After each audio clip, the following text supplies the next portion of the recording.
mengenai rumah ibadat bukan Islam. Hari ini Menteri Perpaduan Negara Yang Berhormat Datuk Halimah Muhammad Sadiq telah membentangkan kepada mesyuarat khas menteri-menteri berkenaan dengan SOP rumah ibadah bukan Islam, hasil rundingan dan persetujuan bersama dengan ketua-ketua badan-badan agama bukan Islam ini. Oleh itu, mesyuarat telah pun bersetuju untuk membenarkan rumah ibadat bukan Islam untuk beroperasi di zon hijau sahaja mulai 10 hari bulan Jun 2020. Tetapi mereka juga perlu patuh kepada SOP-SOP yang ketat yang telah kita persetujui. Di antaranya adalah bilangan kehadiran tidak boleh melebihi 30 orang. Tertakluk kepada keluasan saiz rumah ibadat tersebut.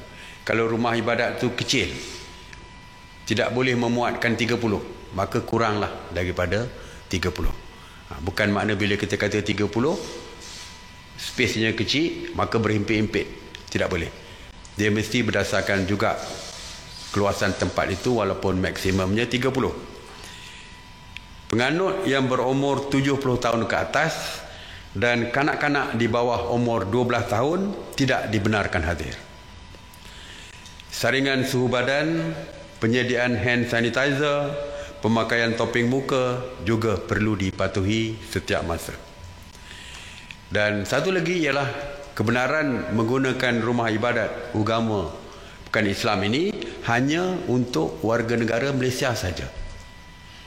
Warga negara lain tidak boleh. Dan kebenaran ini hanya berdasarkan hari-hari yang penting, hari-hari yang utama bagi agama masing-masing. Sebagai contoh, agama Kristian, hari Ahad, mereka ke gereja hari Ahad, maka hari Ahad saja yang dibenarkan. Ada gereja agama Hindu mungkin ada hari tertentu, agama Buddha mungkin ada hari tertentu, satu hari dalam seminggu yang mereka perlu pergi. Jadi kita hanya benarkan satu atau 2 hari saja di dalam seminggu.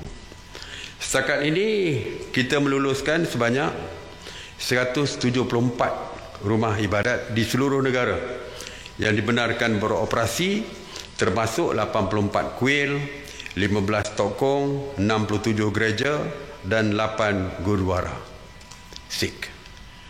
Jadi kita, ini peringkat, maknanya dari spesial kata tu pembukaan secara berperingkat. Ini lebih kurang 1% saja daripada keseluruhan jumlah rumah ibadat yang dibuka. Ini walaupun seperti saya kata tadi, ini adalah persetujuan yang dicapai secara bersama. Maknanya dipersetujui oleh ketua-ketua persatuan agama-agama yang berkaitan. Ya, ini adalah hasil rundingan.